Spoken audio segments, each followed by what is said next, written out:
এখন ঘড়িতে সময় হচ্ছে ভোর ৫টা ৫৮ মিনিট, মানে ভোর ৬টা বাজে এবং আমি এখন ছাদে আছি। এখানে চারপাশে পাখির শব্দ, একদিকে মোরগ ডাকতেছে। আমাদের বিল্ডিংয়ের নিচে কিছু গাছপালা আছে, ওখান থেকে প্রচুর পাখির কিচিরমিচির শব্দ হচ্ছে। বাতাসটা এই শীত আসার আগের যেই ঠান্ডা একটা মৃদু বাতাস, ওইটা তো খুবই সুন্দর একটা পরিবেশ। এবং আজকে এই পরিবেশে এসেছি আপনাদের সামনে একটা ফোন নিয়ে কথা বলতে, আর এটা হচ্ছে রিয়েলমির C30। এই ফোনটার কয়েকটা অ্যাপ্রোচ রিয়েলমির অনেক ভালো লেগেছে আমার কাছে, যে জিনিসগুলো আজকের ভিডিওতে শেয়ার করব এবং এই ফোনটার ভালো মন্দ দিক সব কিছু আপনাদের সামনে তুলে ধরবো। এবং ১০,০০০ টাকার মধ্যে এই ফোনটা কেমন ডিল হতে যাচ্ছে সেটাও আপনারা আজকের ভিডিওটা দেখলে জানতে পারবেন। ওকে, এই ফোনটার প্রথম অ্যাপ্রোচ যেটা ভালো লেগেছে সেটা হচ্ছে এই সিঙ্গেল ক্যামেরা সেটআপ। মানে পেছনের দিকে একটাই ক্যামেরা আছে। নাও আমি ভুলে গেছি যে লাস্ট কবে এরকম সিঙ্গেল ক্যামেরা সেটআপের স্মার্টফোন দেখেছিলাম, অনেক দিন আগে হয়তো দেখেছিলাম। আমরা একটা ট্রেন্ড উঠাই যে বেশি বেশি করে ক্যামেরা সেন্সর লাগবে। সেই ট্রেন্ডটা উঠতে ৫টা ৬টা পর্যন্ত ক্যামেরা ফোনের মধ্যে লাগানো হইতো। এরপরে আবার ট্রেন্ড নামতে এখন চলে আসছে একটাই। অ্যান্ড অনেস্টলি স্পিকিং আমি এই জিনিসটা প্রেফার করি। এক্সট্রা কতগুলো গার্বেজ লেন্স এখানে না দিয়ে সেই খরচটা যদি অন্য কোনো একটা প্রোডাক্টিভ জায়গায় লাগানো হয়, তাহলে আমার মনে হয় সেইটাই একটা বেটার অ্যাপ্রোচ, যেটা রিয়েলমি C30 করেছে। And big Thums up for that, যে তারা ট্রেন্ডের বাইরে গিয়ে নতুন আরেকটা ট্রেন্ড তৈরি করতে যাচ্ছে, সেটা হচ্ছে সিঙ্গেল ক্যামেরা। না, এই ক্যামেরাটা হচ্ছে 8 মেগাপিক্সেলের। যেহেতু বলছিলাম যে এই ফোনটার দাম হচ্ছে ৯,৯৯০ টাকা বা ১০,০০০ টাকা, সো এই দামে এইটার যে ক্যামেরা কোয়ালিটি সেটা নিয়ে আমি বলবো সামহোয়াট স্যাটিসফাইড।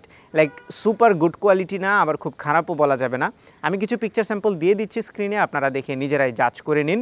এছাড়া ক্যামেরার মধ্যে খুব এক্সট্রা ফিচার্স বা এক্সট্রা কোনো সফটওয়্যার ট্রিকারিও নেই। একদমই সিম্পল ইন্টারফেস, যেখানে আপনি রেগুলার ছবি তুলতে পারবেন এবং পোর্ট্রেট মোডে ছবি তুলতে পারবেন।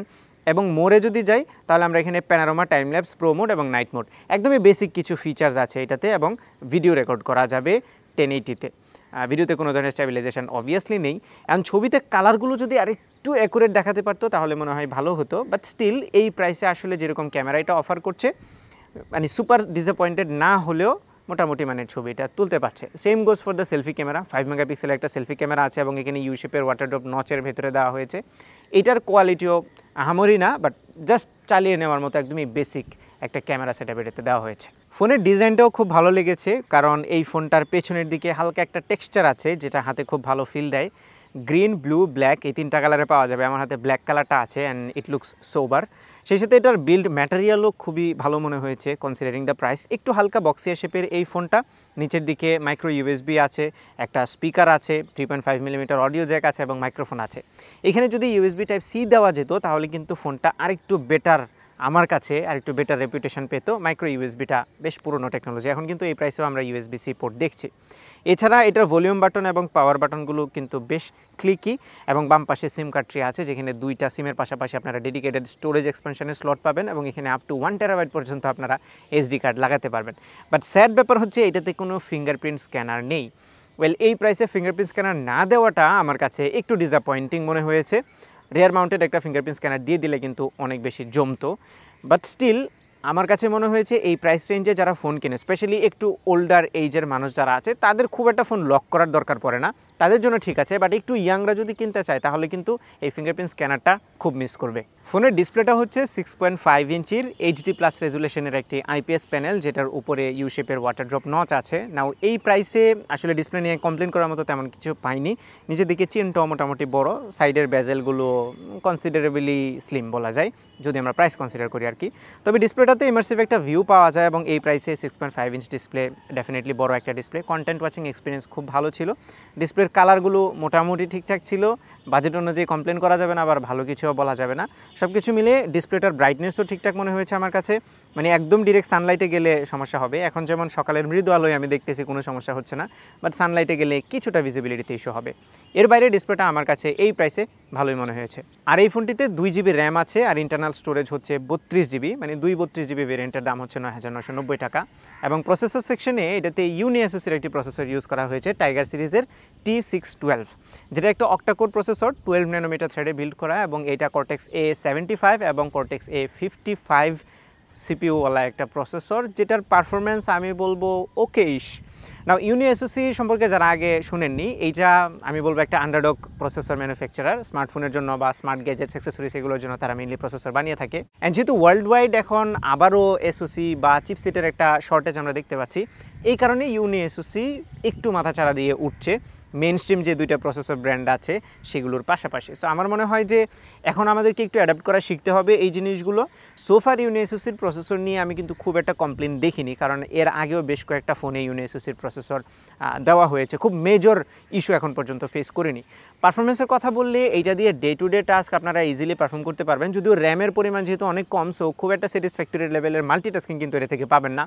সোশ্যাল মিডিয়ার অনেকগুলো অ্যাপের হয়তো বা লাইট ভার্সন আপনাকে ইউজ করতে হবে, কারণ মেন যে ভার্সন আছে সেটা যদি লেটস সে মেসেঞ্জার কিংবা হোয়াটসঅ্যাপ এগুলো যখন একসাথে ইউজ করতে যাবেন তখন কিন্তু কিছুটা ল্যাগ এটাতে পাবেন, যেটা আমিও পাচ্ছিলাম। সো এগুলো একদমই বেসিক কাজের জন্য।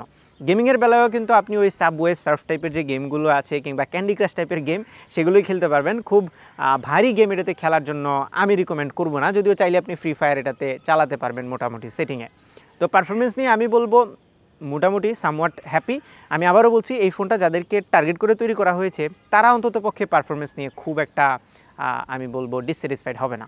এই যে দেখতে পাচ্ছেন সূর্য কিন্তু উঠে গিয়েছে, অ্যান্ড সূর্যের কথা যেহেতু মনে পড়লো, সো পাওয়ারের কথা মনে পড়ছে। অ্যান্ড এই ফোনের পাওয়ার সেকশনে কী আছে সেটা একটু দেখি। সো এই ফোনটাতে 5000 mAh ব্যাটারি ইউজ করা হয়েছে, which is more than enough for most people. আর এটা যেহেতু একটু লো এন্ডের ফোন, প্রসেসরও একটু কম পাওয়ার কনজিউম করবে, সে কারণে এই ফোনটা থেকে কিন্তু আপনারা ইজিলি ফুল ডে ব্যাকআপ পাবেন। যারা একটু লাইট ইউজ করবেন তারা ফুল ডের চাইতেও বেশি ব্যাকআপ পাবেন, 1.5 দিনের মতো ব্যাকআপ পাবেন।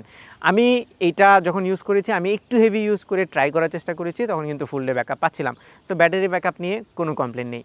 আর সফটওয়্যার সেকশনে এটাতে অ্যান্ড্রয়েড 11 দেওয়া হয়েছে, যার উপরে রিয়েলমি ইউআইয়ের যে গো এডিশনটা আছে সেটা দেওয়া হয়েছে, মানে খুবই লাইট ওয়েট একটা ইউআই। যদিও অ্যান্ড্রয়েড 12 দিতে পারলে কিন্তু অনেক ভালো হতো, অ্যান্ড মোস্ট প্রবাবলি এটাতে অ্যান্ড্রয়েড 12 আপডেট আসবে না। I am not sure about it, but probably আসবে না। তবে এইটার ইউআইটা কিন্তু খুবই লাইট ওয়েট, খুব ঝামেলাপূর্ণ কোনো কিছু নেই। এরকম বাজেট ফোন বা একটু লেস পারফর্মিং ফোনগুলো যেরকম ক্লিন এবং হালকা রাখা উচিত, এক্স্যাক্টলি সেরকম রাখা হয়েছে, যার ফলে কিন্তু পারফরমেন্সে স্লাইট বুস্ট আমার মনে হয় আমরা লক্ষ্য করছি। না, অনেক ফোনেই আমি দেখেছি যে অনেক কম দামি ফোন হলেও সেটাতে প্রচুর ব্লোটওয়্যার অ্যাড যেগুলো অ্যাড করা হয়, যেটা অ্যাড করা হয়নি এটাতে, এই জিনিসটা কিন্তু পজিটিভ। না, ফাইনালি যদি কনক্লুড করি Realme C30 নিয়ে, তাহলে অনেকেই হয়তো বলবেন যে 10,000 টাকায় এটাতে 3 GB র্যাম দেওয়া যেত, ভালো একটা প্রসেসর দেওয়া যেত, অথবা কেউ এখনও পর্যন্ত ডিফেন্ড করবে যে মাল্টিপল ক্যামেরা দেওয়া যেত, which I don't support. So এখন কথা হচ্ছে, আমাদের দেশে স্মার্টফোন মার্কেটে যে ডিসরাপশনটা চলছে কিংবা ওয়ার্ল্ড ওয়াইড যে চিপ শর্টেজ বা দ্রব্যমূল্যের বৃদ্ধি বা নানান ধরনের জিনিসপত্র চলছে এবং বাংলাদেশে আবার ভ্যাট যুক্ত হয়েছে, এই সব জিনিসগুলো যদি আমরা কনসিডার করি তাহলে এটার প্রাইসটা আমার কাছে রিজনেবল মনে হয়েছে। বাট আমরা যদি বায়ার্স পার্সপেক্টিভ থেকে চিন্তা করি তাহলে বেশিরভাগ সময় আমরা ক্রিটিক্যালি চিন্তা করি যে এই ফোনের দামটা আর একটু কমানো যেত, অথবা যেই জিনিসগুলো আপনি কমপ্লেন করছেন আমি হয়তো সেই কমপ্লেনগুলোই করবো, যেটাতে 3 GB RAM and storage 32 GB is okay, আরেকটু বেশি দিলে ভালো হতো, বাট র্যাম যদি 3 GB দেওয়া যেত এই প্রাইসে, তাহলে আমার মনে হয় এটা আরেকটু বেটার পারফরমেন্স প্রোভাইড করতে পারতো, স্পেশালি ইন মাল্টিটাস্কিং। তো এই ছিল আমাদের আজকের ভিডিও। গুড মর্নিং সবাইকে। আশা করি ভিডিওটি ভালো লেগেছে। যদি ভালো লেগে থাকে তাহলে ভিডিওতে একটা লাইক দেবেন, কমেন্ট করে জানাবেন কেমন লাগলো। আপনার ফ্রেন্ডদের সাথে শেয়ার করতে একদমই ভুলবেন না। আমাদের পেজে ফলো এবং চ্যানেলে সাবস্ক্রাইব তো মাস্ট। দেখা হবে পরবর্তী ভিডিওতে। Till then take care. আসসালামু আলাইকুম।